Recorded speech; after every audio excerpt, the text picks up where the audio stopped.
I invited my son and his wife over for a quiet dinner.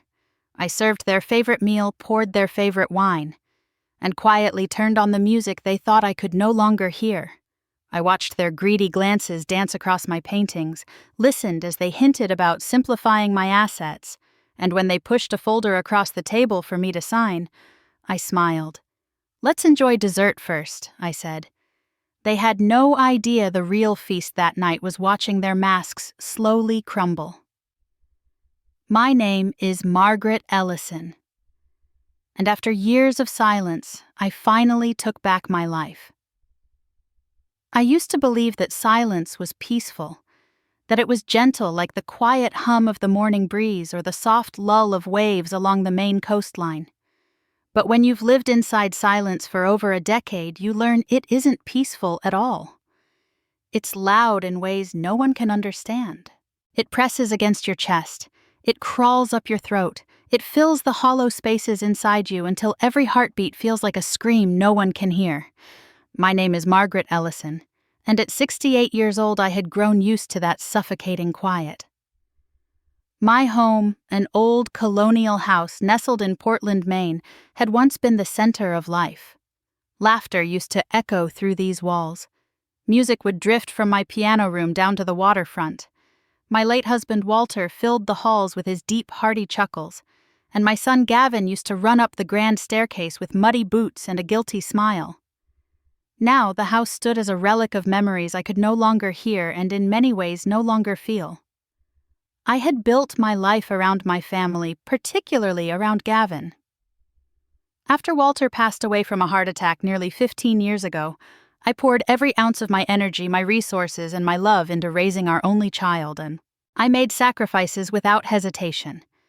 Sold my treasured art collection to fund Gavin's education, downsized my personal expenses to support his first business venture, and even turned down invitations from friends to travel because Gavin needed me home for moral support. I thought that's what mothers were meant to do.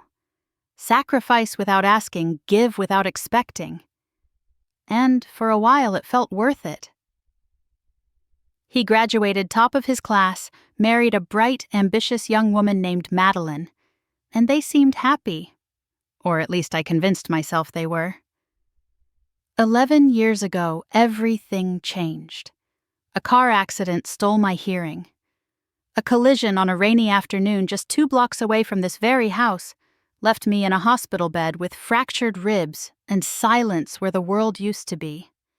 I thought it was temporary. I thought doctors would have some miraculous solution. But appointment after appointment, all I received were pitying glances and soft touches on my shoulder, as if that could make up for the crushing loneliness of living in a soundless world. At first, Gavin was attentive. He would visit every weekend, speak loudly, and slowly try to cheer me up with updates about his work and his social life. Madeline tagged along, though she always appeared uncomfortable, fiddling with her phone, looking around as if she had better places to be. Their visits started shrinking in length. An hour here, a quick check-in there, until eventually even the visits became sparse. Gavin called but less frequently, and when he did, his voice carried the tone of obligation, like someone ticking a box on a checklist. I became less of a mother, and more of a duty he had to fulfill.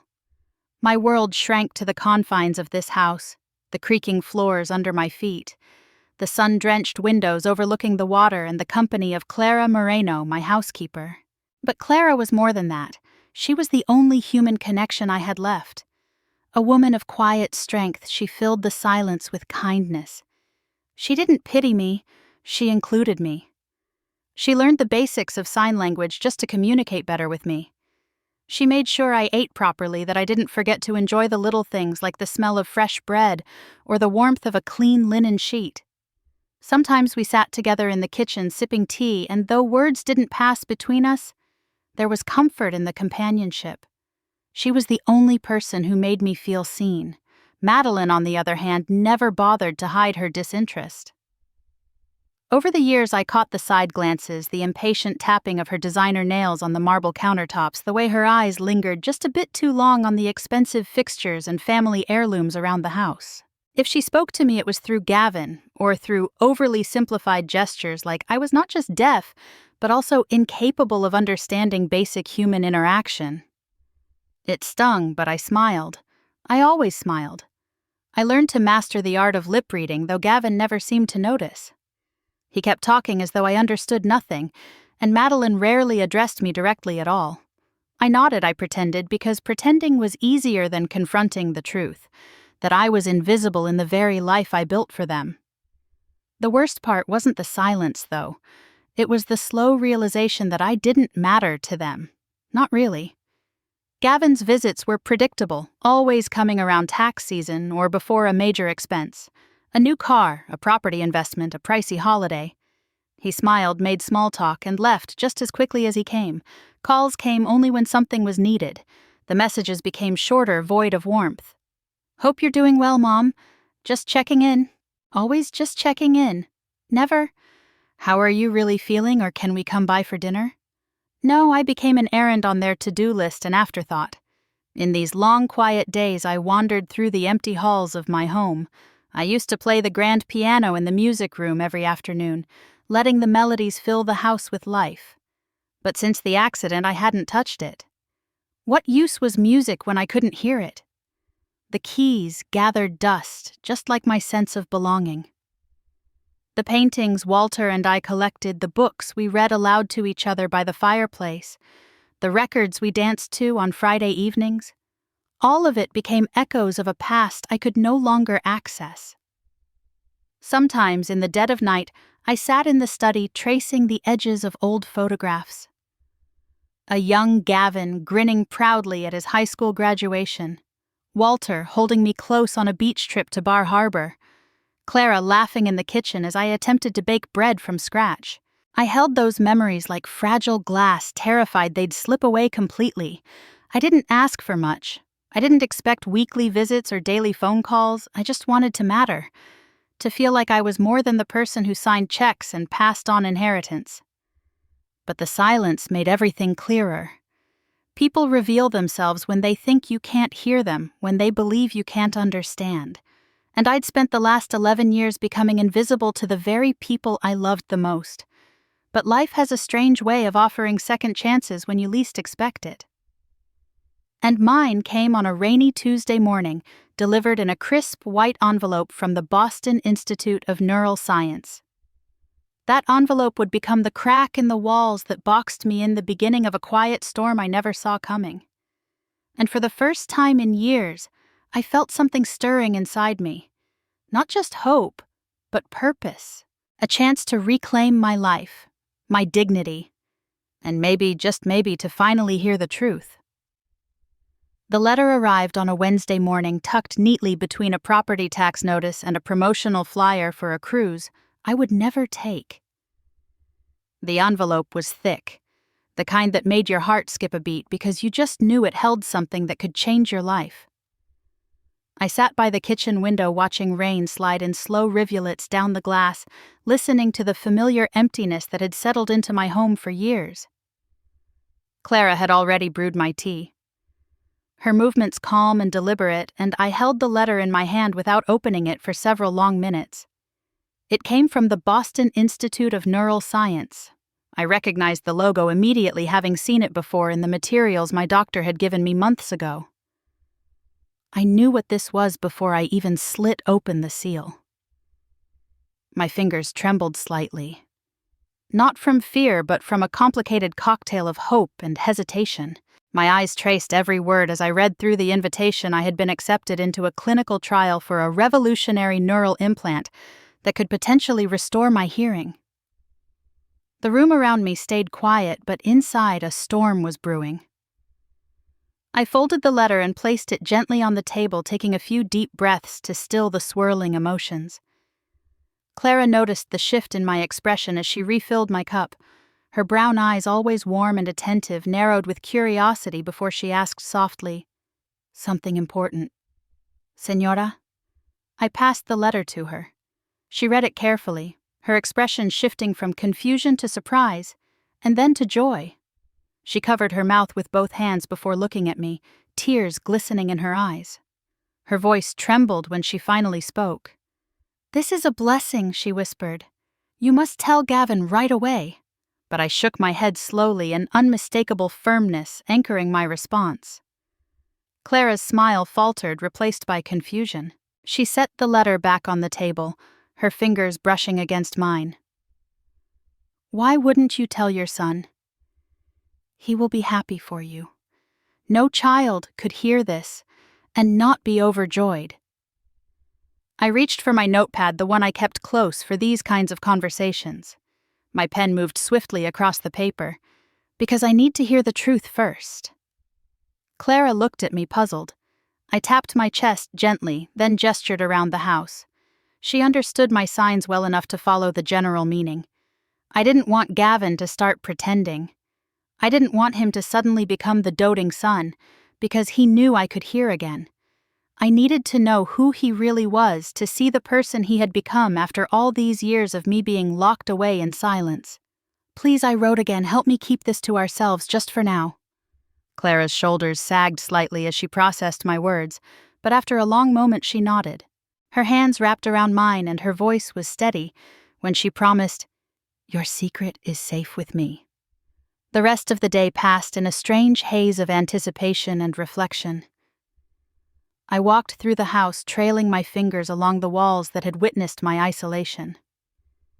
I sat in my old reading chair, remembering days when Gavin would plop down next to me with his schoolwork, chattering on about science fairs and baseball tryouts. I stood in the music room, running my hands along the polished keys of the grand piano that had remained untouched for so many years.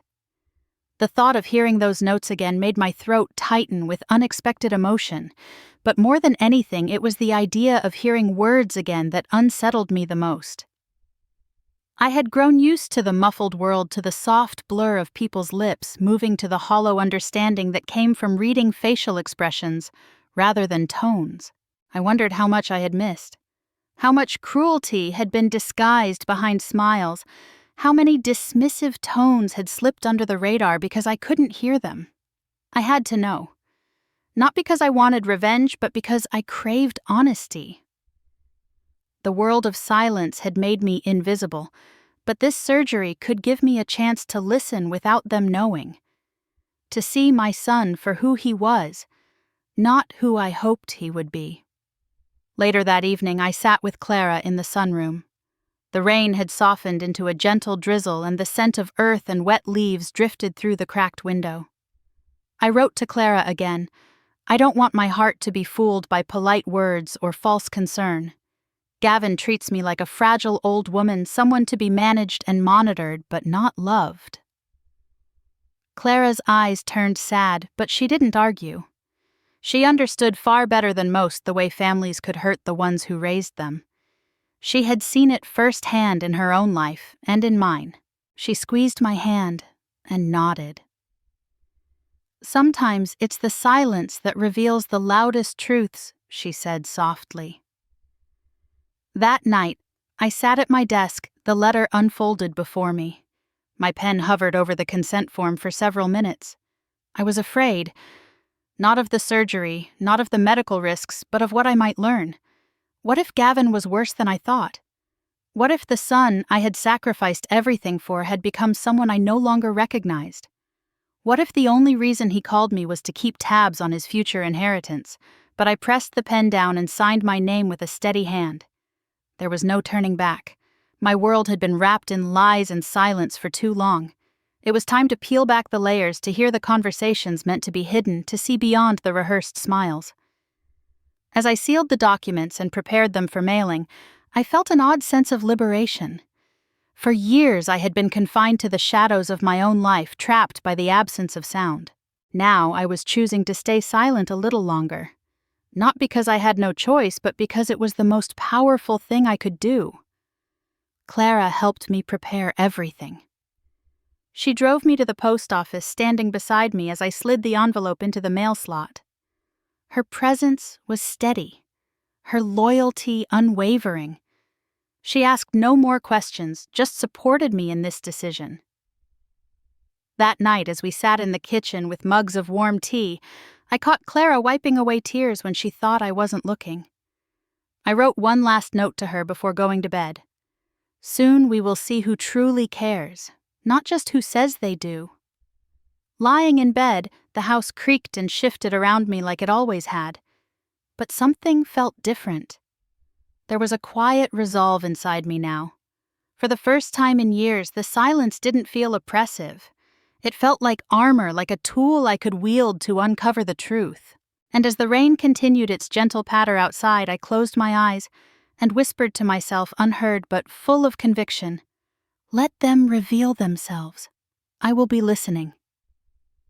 It was a crisp Saturday afternoon when Gavin arrived, parking his glossy black SUV right at the edge of the driveway like he owned every inch of it.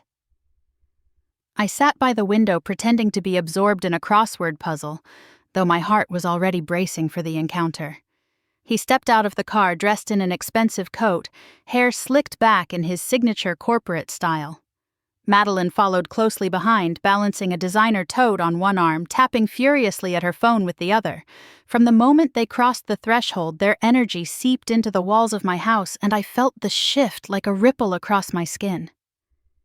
Gavin's voice carried through the hallway before they even reached the living room, louder and slower than usual. "Hi, Mother," he called, stretching out each syllable like he was talking to a child. "Hope you've been well." I kept my expression neutral, giving them a small nod, making sure my notepad rested comfortably in my lap. I had perfected this performance over the years. Smile, politely scribble the bare minimum, let them believe I was oblivious. Today, however, everything was different. I could hear every word, every forced chuckle, every patronizing tone. Gavin leaned down to place an exaggerated kiss on my cheek, and Madeline followed with a tight smile that didn't quite reach her eyes. They settled onto the couch across from me, their movements practiced, almost rehearsed. Gavin crossed his legs and launched into casual small talk, asking how Clara was holding up, how I had been managing. But I wasn't listening to the surface words anymore. I tuned into the subtle sneers tucked between syllables, the empty compliments, the false concern that oozed from every gesture. "Mom, I've been thinking." Gavin began, his voice dropping just enough to feign sincerity, "about how we can make your life easier, simplify things for you." My grip on the pen tightened slightly, but I didn't show it. I simply nodded as though his words floated meaninglessly through the air. Madeline chimed in, her tone syrupy sweet. "It's just, this house is a lot, isn't it? So many rooms to maintain all those repairs." "You deserve comfort, Margaret, not stress." The words sounded considerate, almost loving, but beneath them I caught the unmistakable edge of calculation. Their gazes flitted around the room. Not with fondness, but with assessment, measuring the antique furniture, the artwork on the walls, the vintage chandelier that Walter and I had bought on a trip to Paris. Gavin continued, "Plus, with the way the market is moving, it would be the perfect time to, sell the townhouse and maybe think about consolidating everything."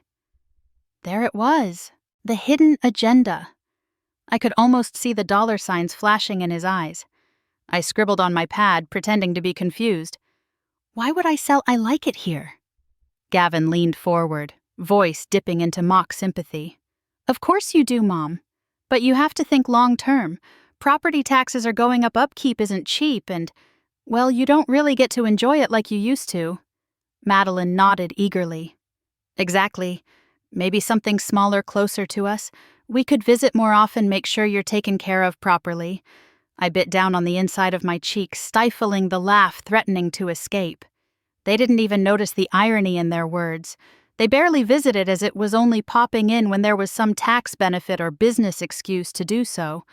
They spoke like I was a burden to myself, like I was incapable of making decisions. But now I could hear every inflection, every falsity they thought I was deaf to. Gavin spoke of simplifying while his mind clearly mapped out bank accounts, investment portfolios, and title deeds. Madeline parroted concerns about my well-being while her eyes lingered a little too long on the custom-made cabinets Walter had installed with his own hands. When Clara brought in tea, I caught Madeline's barely concealed grimace, as though serving tea was beneath her. Gavin waved Clara off like she was an afterthought, muttering a half-hearted, "Thanks." I realized then how much I'd missed over the years. Not because of deafness, but because I had chosen to see only the best in my child. Their conversation shifted from polite small talk to what they really wanted to discuss. Gavin's tone changed subtly, adopting the smooth cadence of a salesman pitching a deal. With the market the way it is, you could get double what the house was worth 5 years ago. And honestly, wouldn't it be nice to free up some cash flow? You wouldn't have to worry about maintaining the vacation cottage either. We could sell both properties. Move things into a simple account, manage everything for you, Madeline added. It's not just about selling, Margaret. It's about securing your comfort, making things easy for you. But their words were hollow. I could feel it in the way Gavin avoided looking me in the eye, in the way Madeline's voice grew shrill whenever she spoke about securing my comfort. They weren't thinking about me. They were thinking about themselves, about the money they could access, about the life they could build from my sacrifices. I sat there schooling my face into the same blank expression they were used to, but inside something cracked. The son I had raised, the boy I had sat with during piano practice, nursed through fevers, stayed up with through heartbreak. He was now a man who saw me as a transaction. It wasn't just Madeline's influence, as I had tried to convince myself for so long. It wasn't just the pressures of adulthood or the weight of responsibility. Gavin had made a conscious choice to drift away, to replace affection with calculation, to see me not as a mother but as a ledger to be balanced. They stayed for barely an hour, leaving with rehearsed hugs and promises to check in soon. I watched them pull out of the driveway, the silence returning to the house like a heavy curtain. Only this time it didn't suffocate me. It sharpened me. I finally understood. Clara returned a soft smile on her face as she collected the teacups. I scribbled quickly on my pad. They don't see me anymore. They only see what I have. Clara's smile faded, replaced by quiet understanding. She squeezed my shoulder gently and whispered, "I'm sorry." But I shook my head. I wasn't sorry anymore. I wasn't sad. I was awake. The wool they thought had been pulled over my eyes was gone. For the first time in years, I could see and hear clearly. And deep down, I knew this was just the beginning. I had more to discover, more to uncover. The visit had shattered the illusion, and from those pieces I would rebuild something stronger. Not for Gavin, not for Madeline, but for myself. The world didn't come back to me in an explosion of sound. It returned slowly, cautiously, like the first drops of rain before a storm. I lay on the hospital bed, blinking up at the ceiling, afraid to move, afraid to breathe. The steady rhythm of a heart monitor filled the room with a soft electronic pulse. I could hear it. I could hear it. Then came the whisper of footsteps on polished floors, the distant murmur of voices behind a curtain, the quiet scrape of a chair being moved. It was overwhelming and fragile at the same time, as if one wrong thought could make it all vanish again. A door creaked open, and I heard a man's voice. Confident but gentle. "Mrs. Ellison, can you hear me?" I opened my eyes and there was Dr. Lawson. His face familiar, and suddenly alive with sound. My lips trembled as I whispered back the simplest of words, words I had dreamed of saying for over a decade. "Yes, I can hear you." The sound of my own voice startled me. It felt rusty, thinner than I remembered, but it was there. It was real. Tears prickled in the corners of my eyes, and Dr. Lawson smiled wider. "That's excellent, Margaret. You're responding faster than we expected. We'll do some follow-up checks, but this is a very promising start." I barely registered the rest of what he said. My ears were hungry, grasping onto every little noise. The hum of the fluorescent lights above the gentle shuffle of nurses' shoes outside my door, the faint whoosh of a ventilation system. The world once muted and distant was suddenly vibrant, textured, full of layers I had forgotten existed. Later that day, Clara arrived with a bouquet of sunflowers and tears streaming down her cheeks.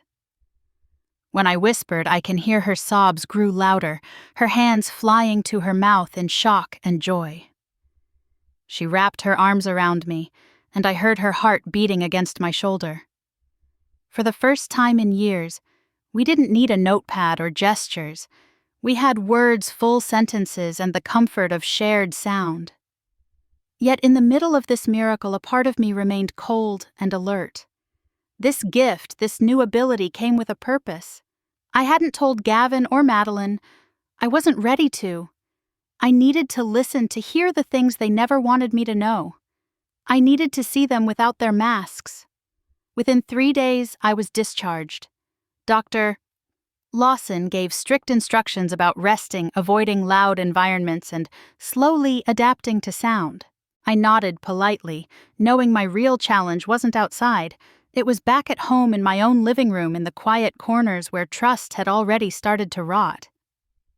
Clara drove me home, her hand occasionally squeezing mine as we turned down the familiar streets of Portland. As the house came into view, I felt something shift inside me. This place, my sanctuary for so many years, had also been my prison. But now it would be my stage. I would finally hear the truth echo through its walls.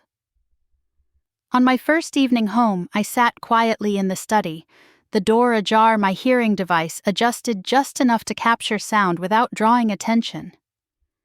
It didn't take long before I heard Gavin's name pop up on the house phone's screen.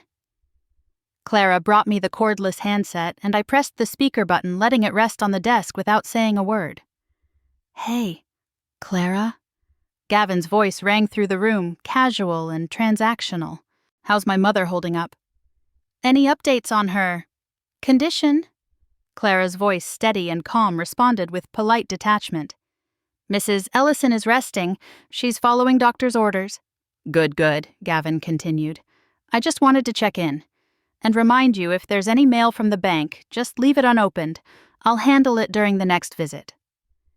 I pressed my lips into a thin line, feeling the first wave of quiet fury settle in my chest. Over the next few days, I heard more than I had anticipated. Gavin called almost every evening, not to ask after me, but to give Clara thinly veiled instructions. One afternoon, as I sipped tea in the sunroom, the house phone rang again. I left it on speaker without a word. "Listen, I've been talking with my advisor." Gavin's voice was low, urgent. "There's no reason she needs to keep that seaside cottage. The upkeep costs are ridiculous. If we start the paperwork now, we can transfer the deed before before things get worse." My hands trembled, but I steadied myself. I let him talk, let him expose every inch of his plan. He wasn't just thinking about helping me. He was orchestrating a quiet takeover of everything I'd built. My home, my memories, my sanctuary. They were nothing more than assets to him, transactions waiting to be processed. That night, Madeline's voice drifted from the hallway as she spoke to a friend over the phone, oblivious to the fact I could hear every word from the study. "She doesn't even know Gavin's been redirecting funds," Madeline said with a laugh that grated against my skin. "It's honestly pathetic. She just signs whatever we put in front of her. We'll have the beach house and the investment account sorted before the end of the year."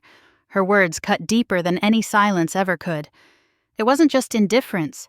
It was manipulation, deliberate and cruel. I was no longer their mother, no longer Margaret Ellison. To them, I was a walking estate, a passive bank account they could quietly drain. I stood behind the half-closed door, listening to the people I had loved the most reveal who they truly were. I didn't react.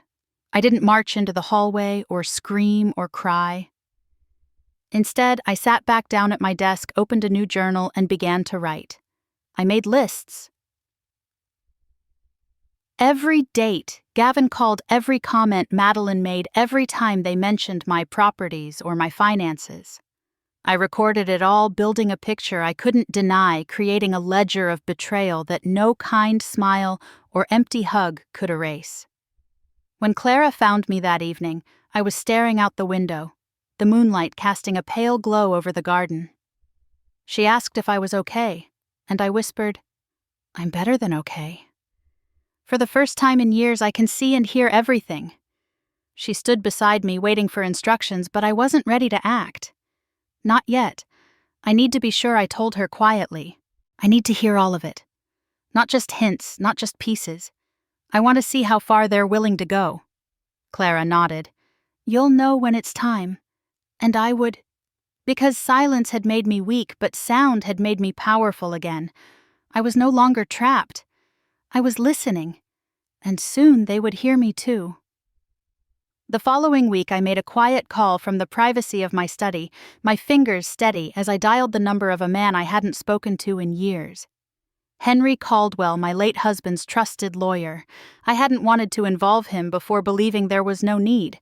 I had thought my affairs were simple, my family honest. But after what I had heard after the venomous words of my own child and the gleeful plotting of his wife, I knew it was time to take control of my life again. Henry answered on the second ring, his voice as crisp and professional as I remembered. Mrs.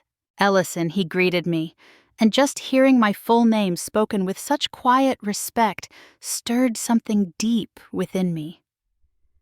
I explained briefly.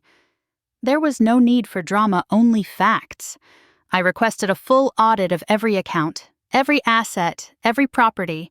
I wanted every transaction tied to Gavin Ellison scrutinized. There was a brief pause on Henry's end, and then came his response, low and certain. Understood, Margaret. I'll begin immediately. Discretion will be absolute. I hung up my heart, thudding not with fear, but with something fiercer determination. For years I had lived in retreat in fear of confrontation in a haze of misplaced trust. But not anymore. I moved through my house that day with renewed purpose. Every creak of the floorboards no longer sounded like a memory slipping through my fingers. It sounded like a challenge waiting to be answered. 3 days later, Henry came to visit in person, files tucked under his arm, his expression tight with barely restrained frustration.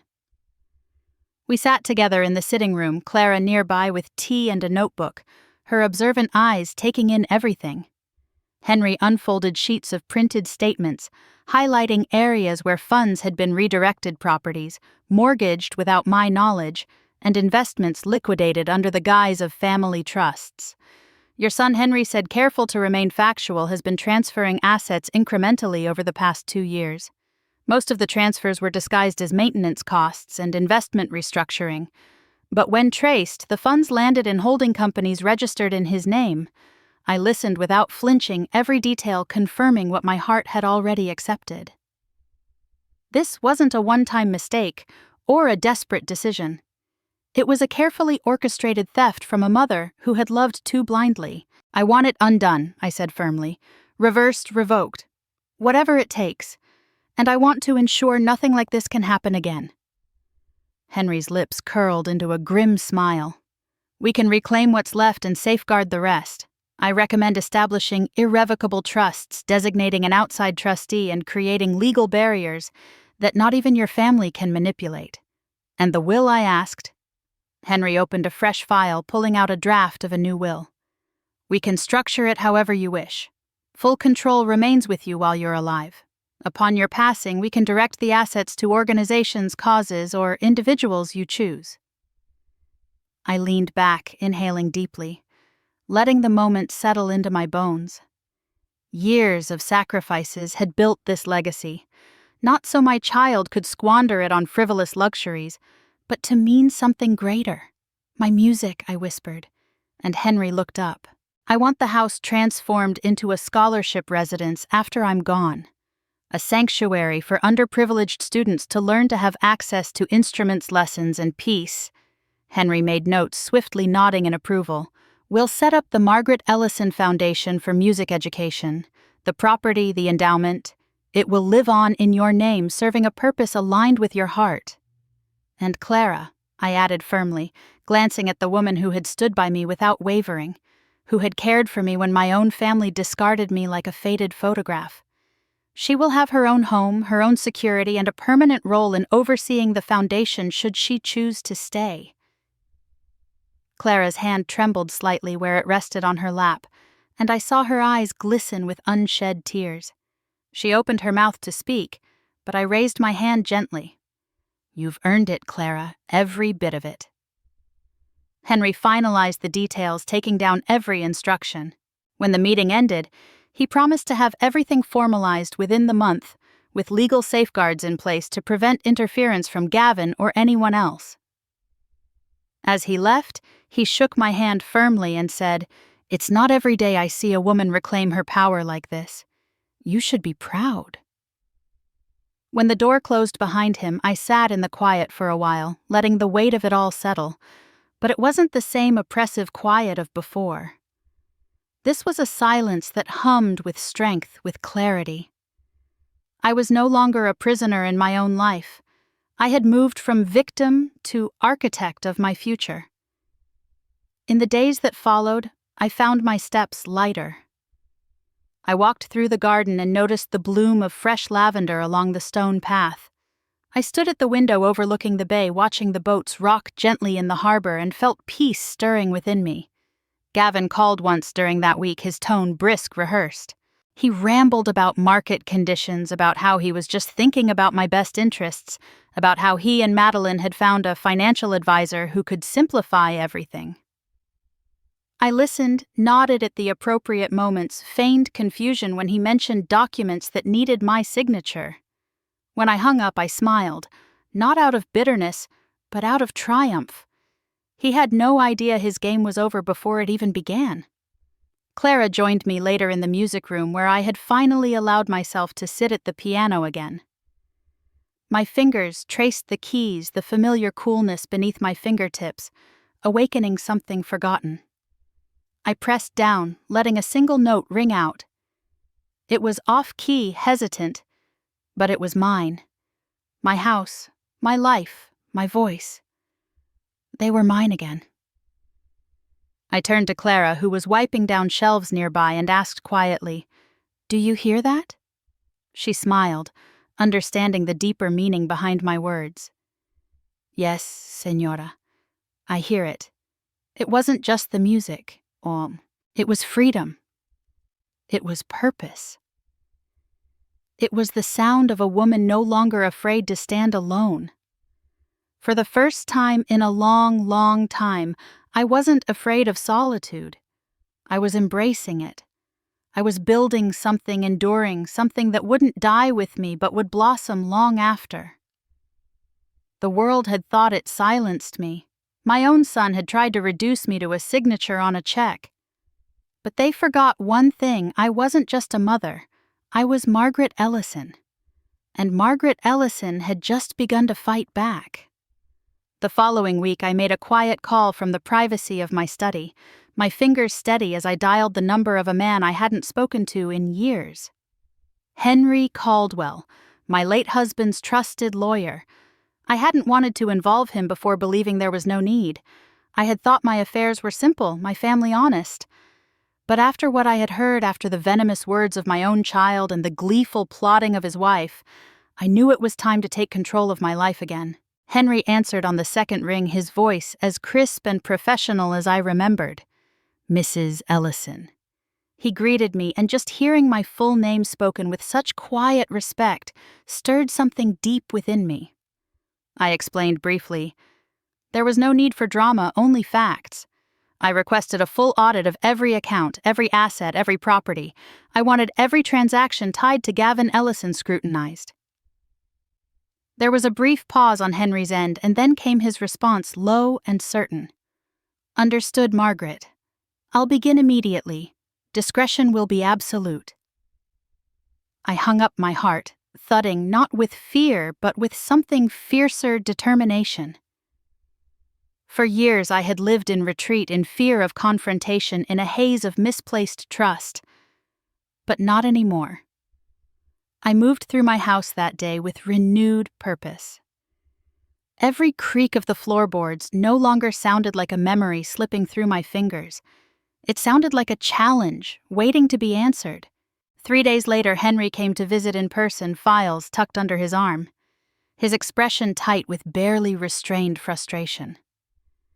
We sat together in the sitting room, Clara nearby with tea and a notebook, her observant eyes taking in everything. Henry unfolded sheets of printed statements, highlighting areas where funds had been redirected, properties mortgaged without my knowledge, and investments liquidated under the guise of family trusts. Your son Henry said careful to remain factual has been transferring assets incrementally over the past 2 years. Most of the transfers were disguised as maintenance costs and investment restructuring, but when traced, the funds landed in holding companies registered in his name. I listened without flinching, every detail confirming what my heart had already accepted. This wasn't a one-time mistake or a desperate decision. It was a carefully orchestrated theft from a mother who had loved too blindly. I want it undone, I said firmly. Reversed, revoked, whatever it takes. And I want to ensure nothing like this can happen again. Henry's lips curled into a grim smile. We can reclaim what's left and safeguard the rest. I recommend establishing irrevocable trusts, designating an outside trustee, and creating legal barriers that not even your family can manipulate. And the will I asked. Henry opened a fresh file, pulling out a draft of a new will. We can structure it however you wish. Full control remains with you while you're alive. Upon your passing, we can direct the assets to organizations, causes, or individuals you choose. I leaned back, inhaling deeply, letting the moment settle into my bones. Years of sacrifices had built this legacy. Not so my child could squander it on frivolous luxuries, but to mean something greater. My music, I whispered, and Henry looked up. I want the house transformed into a scholarship residence after I'm gone. A sanctuary for underprivileged students to learn to have access to instruments, lessons, and peace. Henry made notes, swiftly nodding in approval. We'll set up the Margaret Ellison Foundation for music education, the property, the endowment. It will live on in your name, serving a purpose aligned with your heart.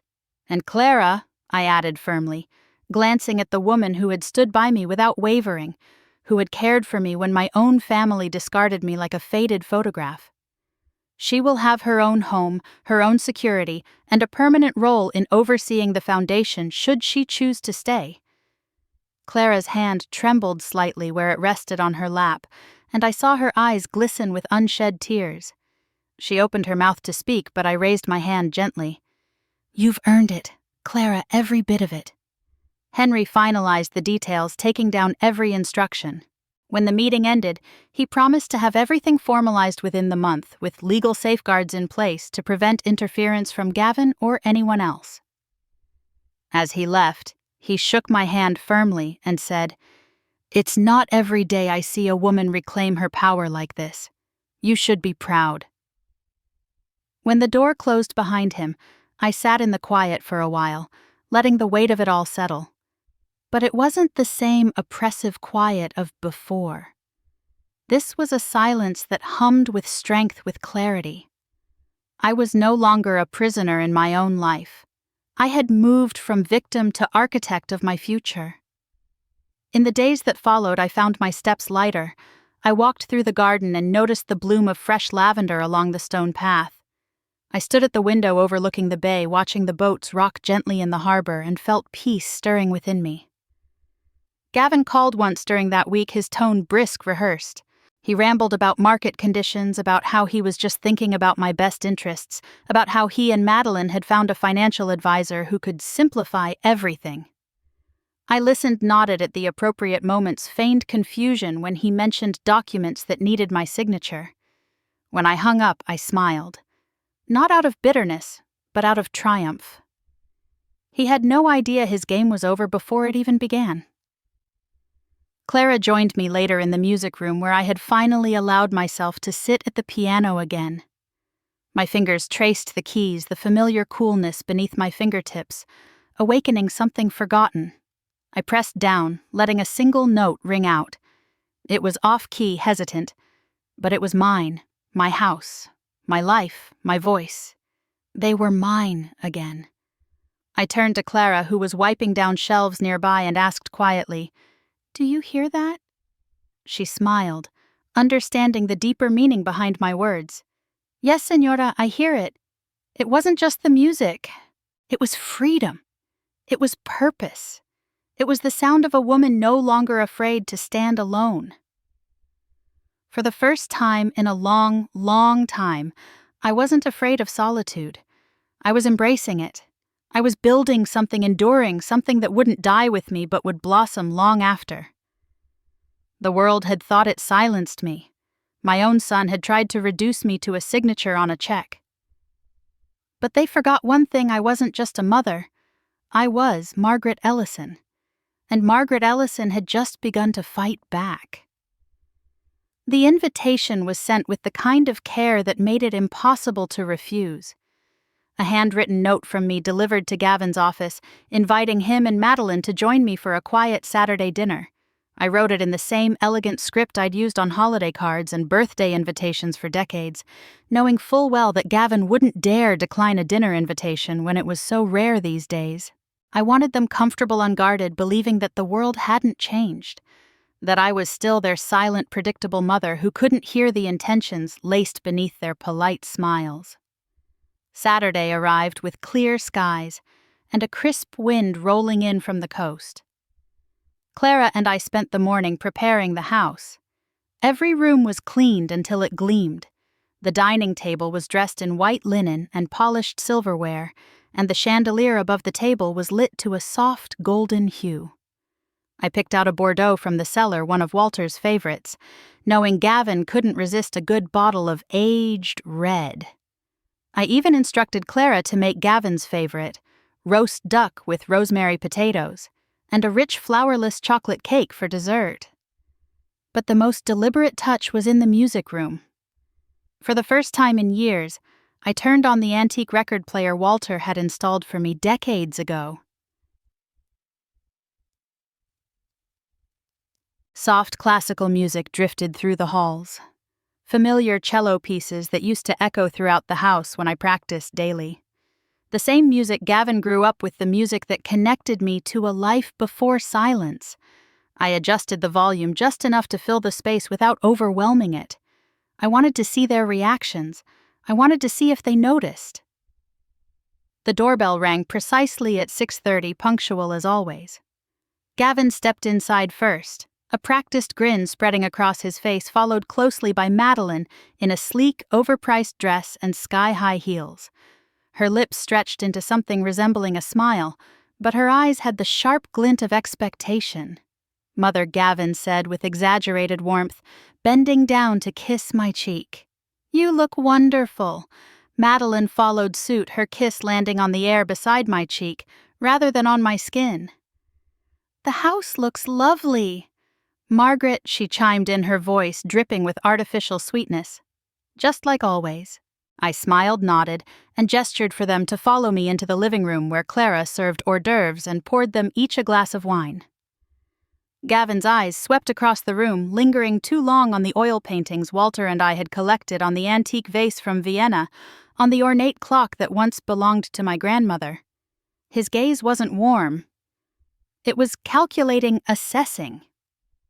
Madeline's attention moved just as predictably. Her gaze darted to the elaborate candelabras, the expensive Persian rug beneath her feet, and finally settled on the grand piano in the corner where soft classical notes played through the speakers, hidden within the woodwork. She blinked, a flicker of surprise in her eyes, before she masked it with a practiced smile. "I didn't know you had music on these days," Madeline remarked, her tone light, but her expression momentarily wary. I tilted my head innocently, writing quickly on my notepad before holding it up. Clara turned it on. "Said the house feels too quiet." Madeline relaxed slightly, brushing a stray hair from her shoulder. "Ah, yes, lovely touch." Dinner was served in the formal dining room, lit by candles that flickered gently in their crystal holders. Gavin settled into his chair comfortably, loosening his tie slightly, as he sipped the Bordeaux with a satisfied nod. "Perfect choice, Mother," he said approvingly. "You've always had excellent taste." We moved through the first two courses with light conversation. Or rather, Gavin and Madeline's one-sided conversation. They filled the air with stories of Gavin's recent business ventures, Madeline's social activities, and their upcoming plans to invest in a promising vacation property.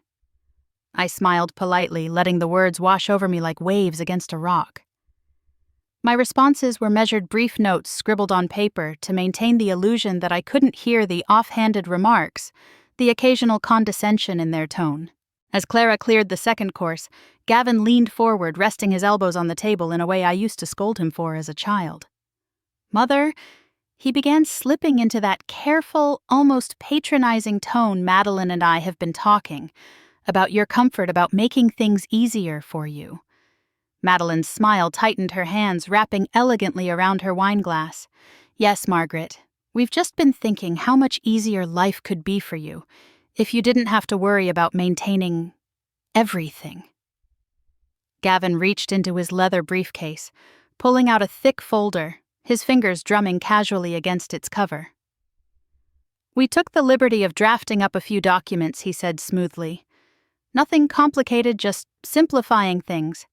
Consolidating assets, moving certain properties under management, minimizing tax obligations, that sort of thing.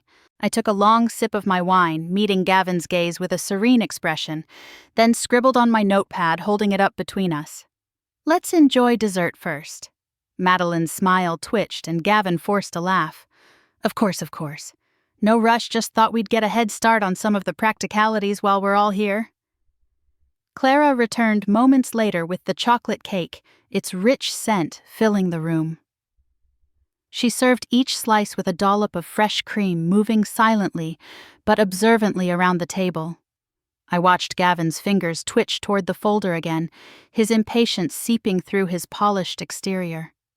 The air thickened, the warmth of the candles now feeling more like spotlights on a stage. I watched them both closely. The way Madeline's eyes darted toward the folder, the way Gavin's jaw tightened each time Clara entered the room. The music continued to play softly in the background, a haunting reminder of what they thought I couldn't hear. Clara poured more wine, her movements graceful, and I gave her a subtle nod. Everything was unfolding exactly as I had anticipated. The baits were in place. The mask Gavin and Madeline wore was already beginning to crack under the weight of their own greed. I cut a small piece of the cake, savoring the flavor, all while observing every flicker of expression across their faces. They thought they were in control, that I was still the same deaf, oblivious woman who couldn't see the storm they were orchestrating behind her back. But what they didn't know was that the storm had changed direction, and I was no longer standing in its path. I was steering it. The evening continued with carefully crafted small talk, their rehearsed charm never faltering outwardly, but every glance, every hurried sip of wine, every too quick smile told me all I needed to know. As the clock chimed softly in the distance, I reclined slightly in my chair, the corner of my mouth lifting in the smallest of smiles. They thought they were laying a trap. What they didn't realize was they had already walked into mine, and dessert was just the beginning. The first sign of Gavin's impatience came when he cleared his throat and shifted in his chair, his fingers brushing the edge of the folder like a man itching to seal a deal. The pleasantries were over, dessert had been served, and in his mind it was time to get to the real purpose of the evening. Madeline's posture mirrored his back, straighter chin lifted slightly like a woman rehearsing her satisfied smile for when the paperwork was finally signed. Gavin placed the folder neatly in front of me, his voice smooth, each word coded in false affection. Mother. He began folding his hands over the leather portfolio. I really think it's the right time to make these changes. You've worked hard all your life and you deserve to enjoy peace without the burden of managing all these complexities. Madeline leaned in, nodding eagerly. It's all very straightforward, Margaret. We've had it checked over by a colleague of Gavin's. It's just consolidating assets, protecting your interests. Nothing changes for you day to day. I set my fork down, wiped my mouth with the linen napkin, and took my time adjusting the notepad on my lap. Then I met Gavin's gaze, squarely tilting my head slightly, letting the quiet stretch out until both of them shifted uncomfortably. With deliberate calm, I reached forward, ran a finger along the folder's smooth edge, and then looked up, my voice, clear, steady, carrying none of the frailty they had grown accustomed to. Why the rush, Gavin? I asked. Why are you so eager to transfer things that don't belong to you? The silence that followed was deafening. Gavin's jaw dropped, his carefully rehearsed expression cracking in an instant. His eyes darted to Madeline, who sat frozen, her wine glass hovering mid-air before she slowly set it down with a faint clink against the saucer. I kept my gaze locked on my son, my voice unwavering. "Did you think I couldn't hear you?" I continued my words, slicing through the false pleasantries like a blade. That I wouldn't notice the sudden urgency the careful calculations masked as concern. Gavin opened his mouth, then shut it again, his throat working to force out a response. What are you saying?" He finally stammered, his confident facade dissolving. I didn't flinch. "I'm saying I've heard every phone call, every whispered conversation, every plan you made while standing in this house pretending to care about my well-being." Madeline's face drained of color, her perfectly painted lips parting in shock. Her fingers gripped the stem of her wine glass like it was the only thing anchoring her to the earth. I pushed the folder back toward Gavin, my smile cold. Let's not insult each other with more lies. As if on cue, the front door opened and footsteps echoed down the hallway. Both Gavin and Madeline turned their heads sharply as Henry Caldwell entered, briefcase in hand, his expression grim and focused. Clara followed silently behind, standing near the doorway like a quiet sentinel. Gavin scrambled to his feet. "What's going on here?" His voice pitched higher than usual, panic creeping into the edges. Henry didn't bother with pleasantries. He set the briefcase on the table, opened it, and spread several files in front of me.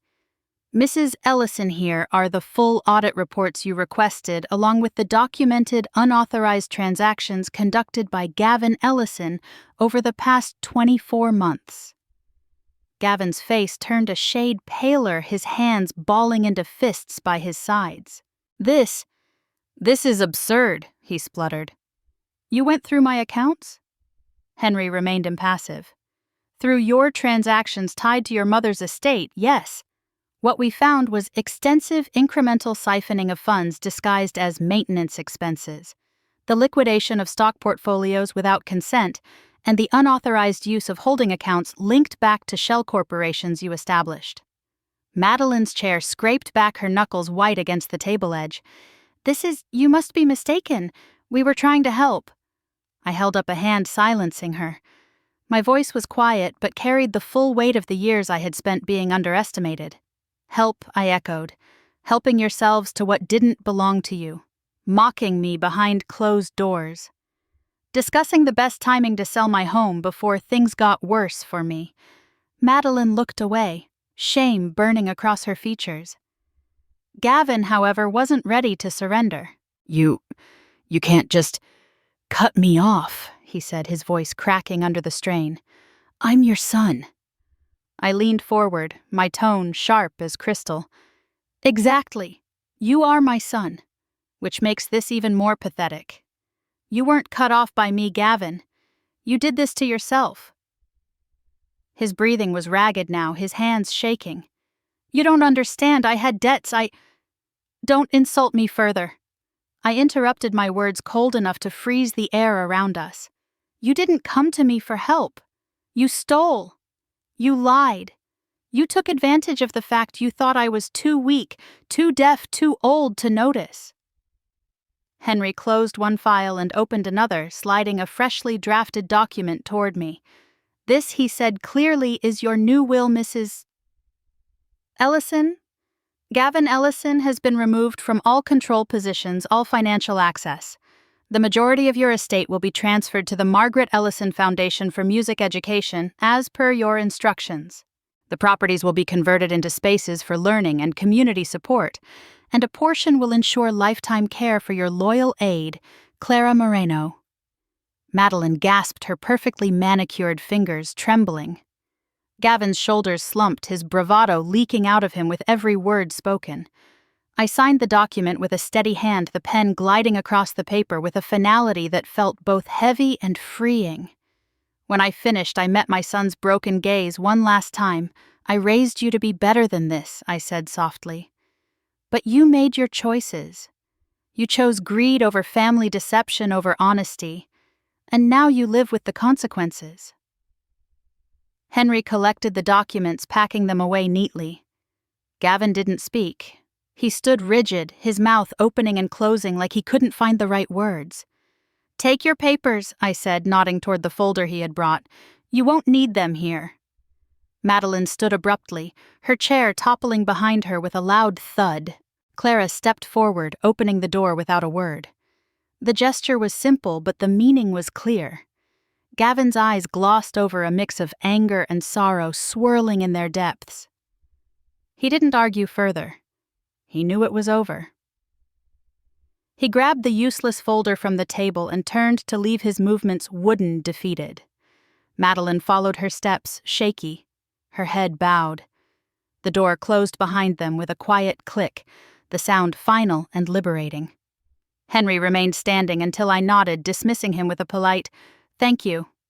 "Henry, that will be all for tonight."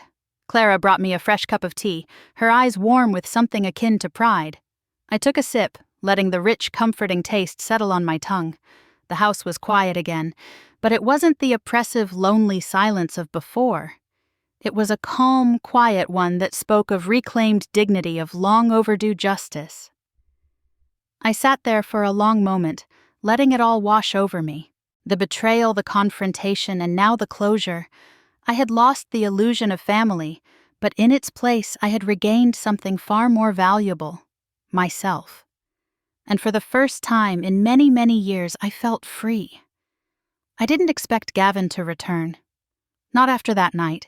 Not after the truth had been dragged into the light, raw and undeniable. But 4 days later, Clara appeared in the doorway of the sunroom where I was reading, her voice quiet and hesitant. "Señora, he's here."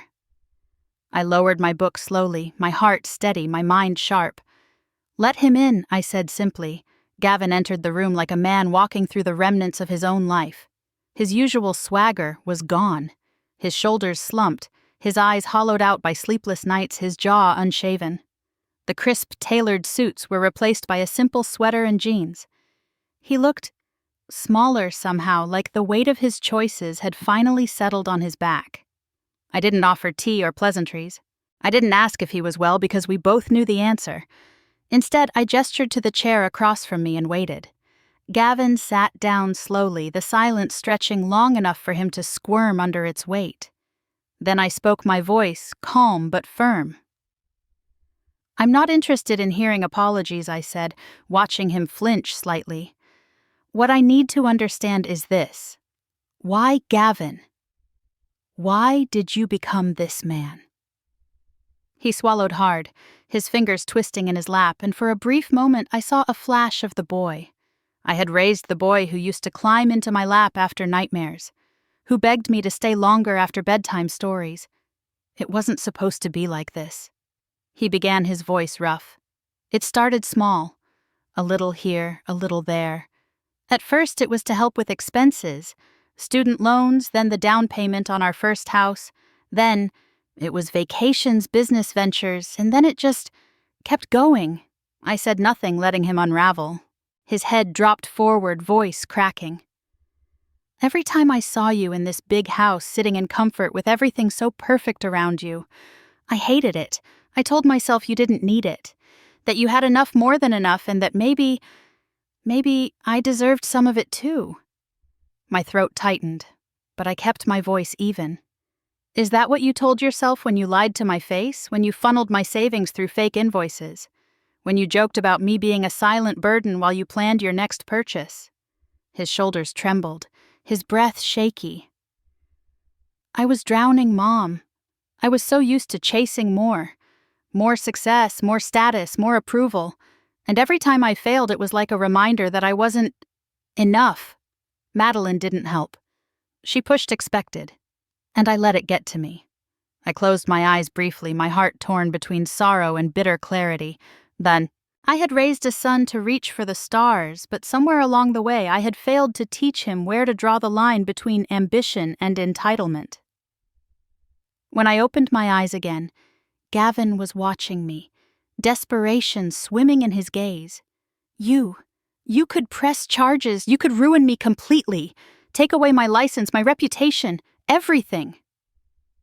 I inhaled deeply, choosing my next words with care. I agreed, but I won't. His head jerked up in surprise, brows knitted in confusion. I continued, my voice steady. Not because you deserve mercy, but because I refuse to waste my remaining years entangled in your downfall. I refuse to let your poor choices poison the rest of my life. Gavin's lips parted as though to argue, but I raised my hand to stop him. I'm not forgiving you, I clarified. I'm letting go of the burden. I have reclaimed my life, my resources, and my dignity. You will not take another piece of me. His throat bobbed in a thick swallow and his shoulders sank lower. I leaned forward, my tone sharp but composed. You've been erased from my will, from every account, every document of importance. But I won't see you imprisoned. I've arranged for the recovered funds to be redirected where they can do good. I opened the folder beside me, flipping to the pages I had already memorized. A scholarship fund has been established in your father's name. The Walter Ellison Music Fellowship.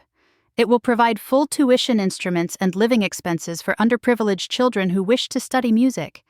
His name will live on in the very way he would have wanted. Gavin's mouth tightened, and I caught the fleeting shadow of regret in his expression.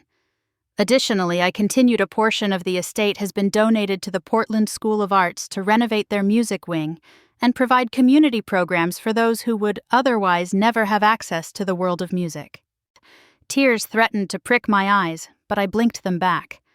The rest ensures the house becomes a community residence after I'm gone, a safe place where music and learning can flourish. Gavin sat frozen, every word like a brick, pressing further onto his chest. You're cutting me out completely. I nodded. You cut yourself out, Gavin. You made choices repeatedly without hesitation. I won't undo that. You must live with it. His lips trembled, and I heard the beginnings of a broken whisper. I don't know how to start over. I studied him quietly, then answered truthfully. Then you'll have to learn. The room fell silent, only the quiet ticking of the clock filling the space between us. For a moment I felt the years fall away, and I saw the little boy again. Lost, afraid, looking for guidance. But I wasn't his shield anymore. He would have to find his own path. You will not receive another dollar from me, I said, unwavering. But you are still young enough to rebuild. Find honest work. Live without entitlement. Maybe you'll finally understand the value of respect. His jaw tightened, a muscle twitching near his temple. I wondered if anger would overtake him again, if pride would rise like it always had. But this time something else flickered in his gaze. Acceptance, however painful. I stood, signaling the end of our conversation. Clara will show you out. Gavin stood slowly, defeated, but silent. Just before he reached the door, he paused. Turning back toward me, his voice smaller than I'd ever heard it. I don't expect forgiveness, Mom. But thank you for not destroying me. I didn't smile. I didn't soften. I simply nodded. Live differently, Gavin. That's the only redemption you'll get from me. He nodded stiffly, then walked out of the room, his steps heavy against the hardwood floors. Clara entered a moment later, her eyes searching mine. Are you... All right, Senora. I let out a long, slow breath. I will be, I answered. Because I chose peace over bitterness. I chose to leave a legacy worth something. Clara's lips curved into a soft smile, and for the first time in a long time I felt the weight lifting off my chest. My world had been betrayed, but I had reclaimed it. And as I stood in my quiet house, the music playing softly in the background, I knew I had made the right choice. Not revenge, not destruction, restoration. For myself, for my late husband's memory, and for every child who would now have a future thanks to this house. I chose peace, and it felt like freedom. The house no longer felt like a cage. It breathed again, alive with purpose, humming with quiet joy that hadn't lived within its walls in over a decade. I walked through the halls in the early morning light, my fingertips grazing the polished banisters Walter had once stained by hand, listening to the soft rustle of curtains, swaying gently with the ocean breeze. This was still my home, but it had become something more, a vessel of healing not just for me but for others who needed it most. I didn't sell it, though every financial advisor I spoke with thought I should. They rattled off figures and market projections offering tempting numbers that could have made my bank account swell.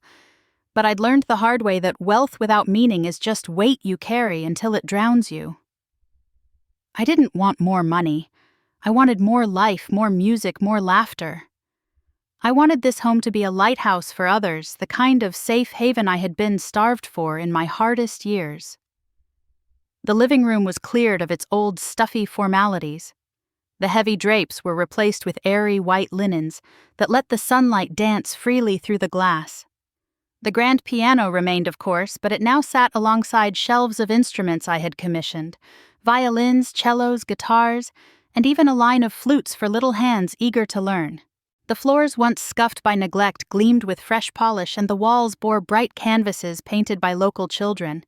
It no longer felt like a museum of my past. It was now a sanctuary of fresh beginnings.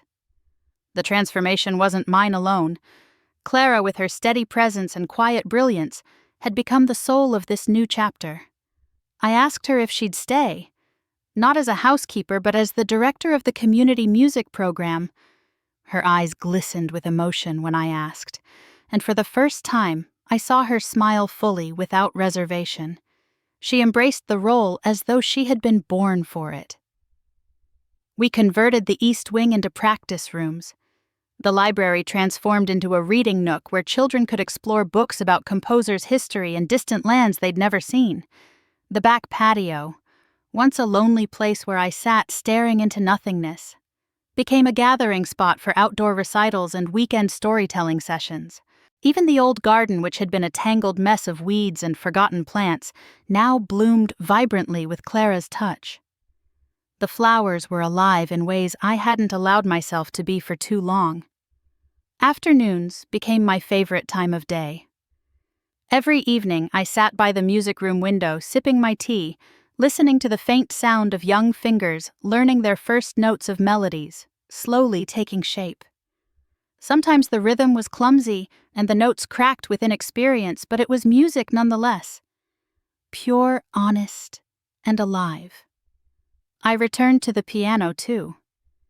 At first, my fingers felt foreign against the keys, stiff from years of neglect, hesitant after too many seasons of silence. But music is forgiving. It doesn't judge the passage of time. It waits patiently, ready to welcome you home. Slowly, my fingers remembered. The scales came back, the familiar lullabies Walter once hummed beside me, the intricate sonatas that Gavin used to doze off to as a child. My home filled with music again. Not perfect, but warm and real.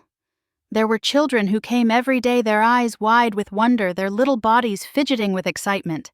Some had never touched a piano before. Some didn't even know music could belong to them. They arrived shy, hesitant, guarded by life's hardships. But with every lesson, I saw their shoulders straighten, their smiles widen, their laughter bubble in a way that reminded me why I had chosen this path. Clara was magnificent with them, patient, encouraging, gentle, but firm. She knew their names, their stories, their dreams. I watched her guide them with the same quiet care she had shown me, and for the first time, I understood the true depth of her loyalty. She hadn't just stayed for a paycheck or a roof over her head. She had stayed because she believed in people, in kindness, in second chances. And perhaps in a way I was one of her projects too. A woman who had spent too long drowning in sorrow, finding her way back to life note by note. The house was no longer silent. It rang with scales being practiced in the morning, group harmonies in the afternoon, and sometimes soft lullabies drifting through the halls as evening settled. The neighbors noticed the change too. They smiled more, stopped by with baked goods, and sometimes lingered at the gates just to listen to the sounds of young voices singing together. It wasn't just the house that transformed. It was me. I caught my reflection in the tall mirror at the end of the hall one day, and I didn't see the frail, broken woman I had feared I'd become. I saw strength in the lines around my eyes, wisdom carved from years of surviving grief and softness that came from rediscovering joy. I stood taller, breathed deeper, and smiled more. Not because my circumstances were perfect, but because my heart was finally whole again. One afternoon, as I played a gentle tune on the piano, Clara sat beside me, her hands resting on her lap. She listened quietly before saying, "You saved this place, Señora." I shook my head, pressing down on a chord that vibrated through the polished wood. "No, Clara, this place saved me." The truth settled in my chest like a balm. For years I had been drowning in loneliness, feeding myself the lie that I was unwanted, unseen. But I wasn't invisible. I had simply been looking in the wrong places. My worth had never been tied to Gavin's approval or Madeline's attention. It had always lived in the kindness I gave, the love I nurtured, and the dreams I chose to believe in. I had allowed myself to be silenced, but now my life sang louder than ever. It sang through the voices of children who found safety within these walls. It echoed in the laughter spilling from the gardens. It lived in the quiet moments when I pressed a key and felt music bloom beneath my fingertips. I had built a sanctuary, not from revenge, but from renewal. Standing in my garden one morning, watching children practice beneath the shade of the old oak tree, I realized something deeper than all the anger I had once carried. I had survived. I had risen from betrayal, brushed the dust off my heart, and transformed my sorrow into something vibrant, lasting, and good. For the first time in my life, I said the words aloud, soft but certain as the wind danced around me, "I am not alone. I never was a victim." And this time I believed it. The seasons turned quietly in Portland, as they always had. Summer gave way to a crisp autumn, and the golden leaves swirled down my garden paths, dancing alongside the laughter of children. The music programs thrived. Every corner of the house pulsed with life, from the rhythm of young pianists in the music room to the sweet melodies of strings floating through open windows. My world was full, warm, and for the first time in a long time, utterly content. Then, one afternoon, Clara came to me with a folded newspaper in hand. Her expression was unreadable, but there was a subtle softness in her eyes that told me it wasn't bad news. She laid the paper on the kitchen table in front of me, her finger tapping gently on a headline in the local arts section. "New music instructor brings fresh hope to underserved youth." It read, my heart skipped curiosity, blooming like a fresh note in a quiet room. Beneath the headline was a photograph. Grainy, but familiar. Gavin standing at the front of a small, weathered classroom surrounded by a ragtag group of middle schoolers. Their mismatched uniforms pressed neatly, their smiles wide, their eyes full of wonder. For a moment, I couldn't move. I traced the outline of his face on the page, noting the absence of his usual corporate stiffness. His shoulders were relaxed, his smile softer, his gaze clearer. He looked human again. Clara sat beside me, waiting patiently as I read through the article. It was a profile piece written by a local journalist highlighting a new after-school music program at Lincoln Community School. The school served one of the most economically challenged neighborhoods in the city, a place where the arts were often overlooked, where funding was scarce, and dreams were fragile. But Gavin, according to the article, had stepped into that space with a simple mission: to bring music back to those who needed it most. He was volunteering part-time while teaching basic music theory and introducing children to instruments many had never seen in person before. My eyes fell on a quote printed near the bottom of the article. "Music saved my life," Gavin had said. My mother introduced me to it when I was just a boy. She believed in the healing power of a melody, the discipline of practice, and the joy of performance. I forgot that for too long. This is my way of remembering. I pressed my hand gently against the paper, my chest tightening. Not from pain, but from something gentler, more forgiving. There was no mention of the mistakes, no dramatic confessions, no grand proclamations of regret. Just a quiet acknowledgement of where he had come from, and perhaps where he was trying to go. Later that evening, I sat by the window of the music room, watching as the last rays of sunlight stretched lazily across the garden.